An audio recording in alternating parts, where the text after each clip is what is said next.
29واں شعبہ مال غنیمت کی تقسیم، کہ جو اجتماعی مال ہوتا ہے اس مال کے اندر انسان خیانت نہ کرے۔ اجتماعی مال کی حفاظت کرنا بہت ضروری ہے۔ مال غنیمت کی تقسیم کا مطلب یہ ہے کہ جب دشمنوں سے مقابلہ ہو اور انسان کو جہاد کے دوران مال ہاتھ آ جائے تو اب اس مال کو صحیح طور پہ تقسیم کرے۔ اسی طرح جو اجتماعی چیزیں ہوتی ہیں، جیسے مسجد کا پیسہ ہے جمع ہو رہا ہے، یہ اجتماعی پیسہ ہے۔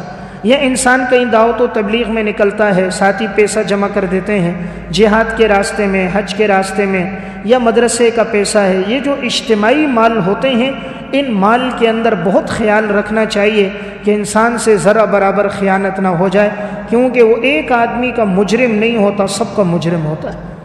جب تک اس کو پھر سب معاف نہ کریں تو وہ گناہ معاف نہیں ہوتا۔ اسی لیے قرآن کریم میں بھی، احادیث مبارکہ میں بھی اس خیانت کے گناہ کو بہت سخت الفاظ میں بیان کیا گیا ہے، اور اس کا تذکرہ کیا گیا ہے کہ اگر کوئی خیانت کرتا ہے مال غنیمت کے اندر، اس کی تقسیم ٹھیک نہیں کرتا، اللہ رب العزت ارشاد فرماتے ہیں کہ جب یہ آدمی قیامت کے دن آئے گا، وَمَن يَغْلُلْ يَأْتِ بِمَا غَلَّ يَوْمَ الْقِيَامَةِ، قیامت کے دن آئے گا تو اس کی خیانت اس کے اوپر سوار ہوگی، یعنی خیانت کا گناہ اس پر ہوگا۔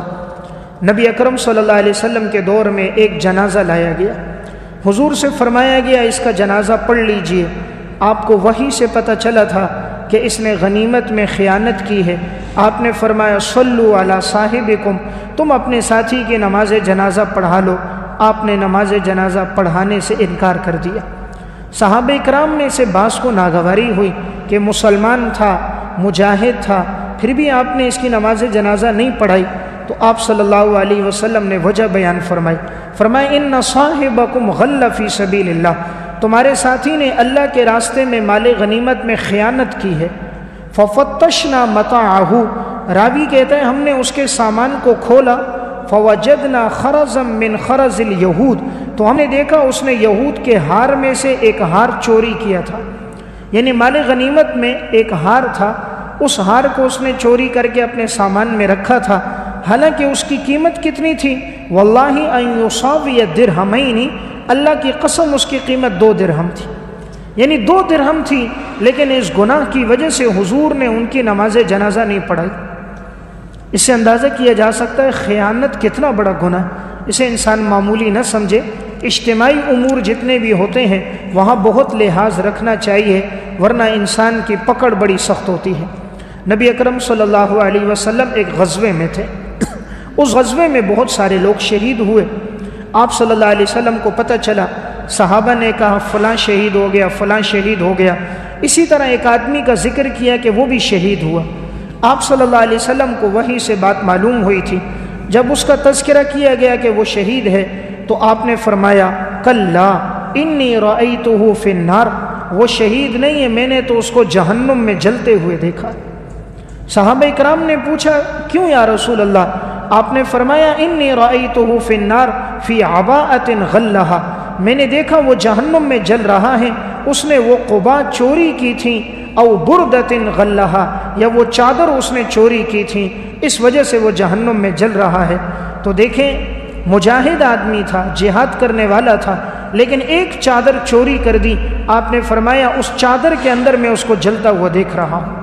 پھر رسول اللہ صلی اللہ علیہ وسلم نے حضرت عمر سے کہا یا ابن الخطاب اذهب فنادی فی الناس، جاؤ لوگوں میں اعلان کر دو انہ لا يدخل الجنت الا المؤمنون، جنت میں نہیں جائیں گے مگر مومن لوگ۔ فذهبت فنادیت فی الناس، میں گیا اور میں نے لوگوں میں اعلان کر دیا، یعنی گویا اس طرف اشارہ تھا جنت میں مومن جائے گا، خیانت کرنے والا گویا مومن ہی نہیں، جب وہ مومن نہیں ہے تو وہ جنت میں نہیں جائے گا۔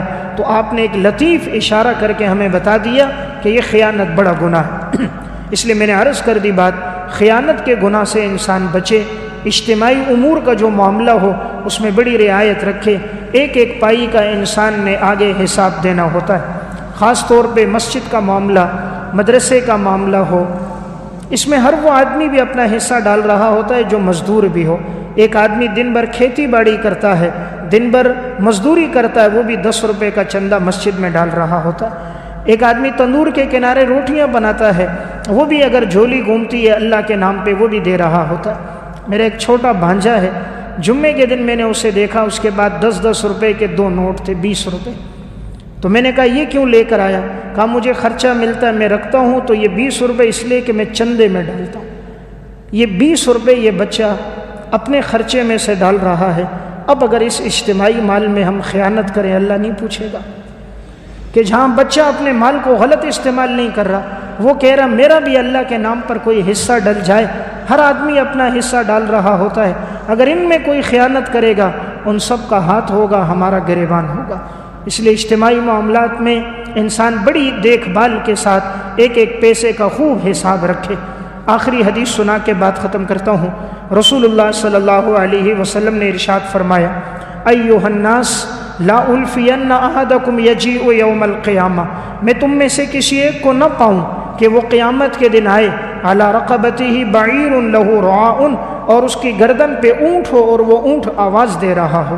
یعنی اگر اس نے غنیمت کے مال میں اونٹ چوری کیا ہے تو قیامت کے دن یہ اونٹ اس کے کندھے پر سوار ہوگا اور اس کو عذاب دیا جائے گا، اور وہ کہے گا یا رسول اللہ اغثنی، اے اللہ کے رسول میری مدد کرو۔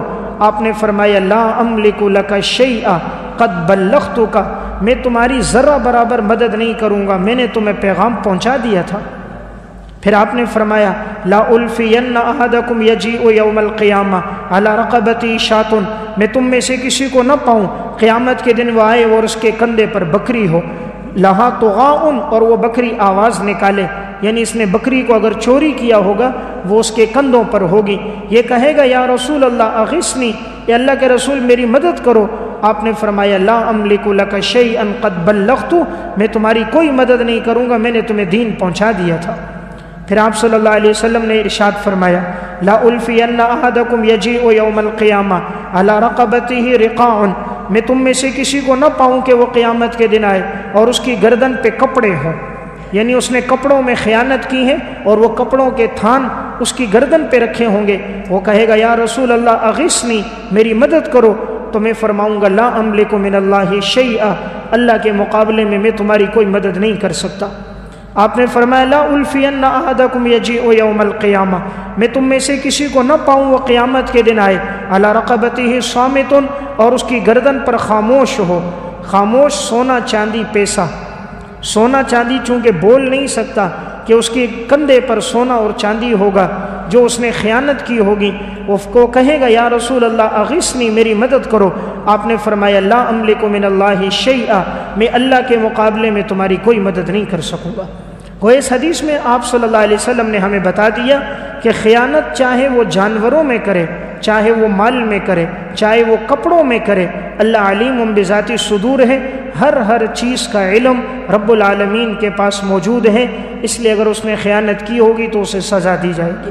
تو گویا یہ آج کے درس کا جو 29واں شعبہ تھا کہ مال غنیمت کی تقسیم بالکل ٹھیک کی جائے، اس میں انسان خیانت کے گناہ سے اپنے آپ کو بچائے۔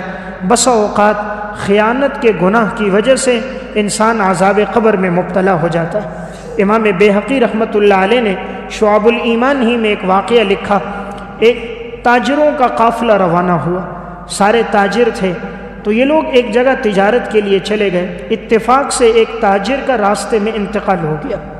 اب یہ لوگ اسے دفنانے کے لیے انہوں نے قبر کھودی، ایک جگہ قبر کھودی تو ایک بڑا اژدہا نکلا، انہوں نے کہا دوسری جگہ قبر کھودتے، وہاں کھودی پھر اژدہا نکلا، تیسری جگہ قبر کھودی پھر ایک بڑا اژدہا نکلا، چوتھی جگہ پھر اژدہا نکلا۔ انہوں نے کہا آخر یہ ماجرا کیا ہے، جہاں قبر کھودتے ہیں تو یہ بڑا سانپ نکل آتا ہے۔ حضرت عبداللہ ابن عباس رضی اللہ تعالیٰ عنہ کے پاس گئے، حضرت ہم نے متعدد جگہ قبریں کھودی اور ہم نے اژدہا کو پایا، اس کی وجہ کیا ہے؟ انہوں نے کہا اس نے کوئی گناہ کیا ہے اور یہ اس کے گناہ کی سزا ہے۔ تم ساری زمین کو کھود لوگے تب بھی تم ہر جگہ سانپ کو پاؤ گے، لہٰذا اس کو دفنا دو، یہ اس کا کوئی گناہ ہے جس کی اللہ اس کو سزا دے رہا۔ ان لوگوں نے آخر اسی قبر میں اس کو دفنا دیا۔ جب یہ تاجر لوگ واپس آئے، کہتے ہیں جب ہم نے دفنایا تھا سانپ فوراً نکلا، اس کے جسم کے ساتھ لپٹ گیا، اس کو ڈسنے لگ گیا، ہم نے جلدی سے اس پہ ٹائلیں رکھیں، مٹی ڈالی اور آ گئے۔ اب یہ تاجر اس کے گھر پہنچے، تعزیت کی، تو انہوں نے اس کے بیٹے سے ایک بات کہی کہ ہم نے 4 جگہ قبریں کھودی، ہر جگہ اژدہا پایا، تم اپنی والدہ سے پوچھو شاید تمہارے والد کی زندگی میں کوئی گناہ ہوگا۔ اللہ نے اس کی سزا دی ہوگی۔ اللہ کسی پہ ظلم نہیں کرتا، یہ انسان یاد رکھے، انسان کے اپنے اعمال ہوتے ہیں، رب العالمین کسی پہ ظلم نہیں کرتا۔ کہا اس کا کوئی گناہ ہوگا تم پوچھو۔ وہ بیٹا گیا اپنی ماں سے پوچھا، اس کی ماں نے کہا ہاں اس کی زندگی کا گناہ تھا، یہ خیانت کرتا تھا، یہ غلہ بیچتا تھا، غلے کی بوریاں لاتا تھا اور اس میں سے اچھا غلہ نکال کر اور اس کی جگہ پر یہ بھوسا بھر دیتا تھا، غلہ اوپر کا ٹھیک رکھتا، نیچے سارا بھوسا، اور یعنی ایسے قسم کا مال ہوتا جو اس قیمت کا نہیں ہوتا تھا۔ میں اسے منع کرتی کہ خیانت نہ کرو، تو وہ بھی آج کے تاجروں کی طرح کہتا خیانت نہ کریں، جھوٹ نہ بولیں، دھوکہ نہ دیں تو کاروبار کیسے چلے گا؟ جیسے آج کا تاجر بولتا ہے اگر سچائی پہ چلیں گے تو کوئی معاملہ نہیں ہوگا، جھوٹ کے بغیر تو کاروبار چلتا نہیں۔ اس تاجر نے بھی یہ کہا تھا خیانت نہ کریں تو بلڈنگیں کیسے بنیں گی۔ عموماً حلال پہ جو انسان رہتا ہے وہ زندگی معمولی سے گزرتی ہے، خیانت میں جاتا ہے تو مال تو بڑھ جاتا ہے پر سکون اور اطمینان نہیں رہتا۔ تو اس کی بیوی نے کہا یہ خیانت کرنے والا تھا، تو اللہ نے اس خیانت کی سزا اس کو دنیا میں دے دی۔ اس لیے خیانت ایک بڑا گناہ ہے۔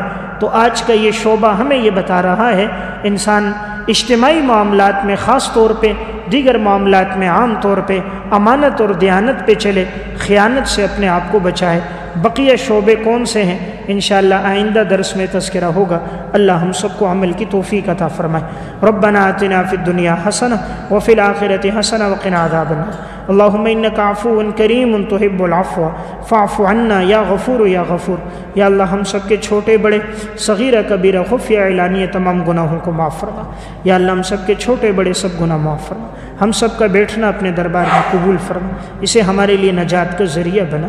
ہم سب کا خاتمہ ایمان پہ فرما۔ صلی اللہ تعالی خیر خلق محمد وعلی آلہ وصحبہ اجمعین برحمتک یا رب۔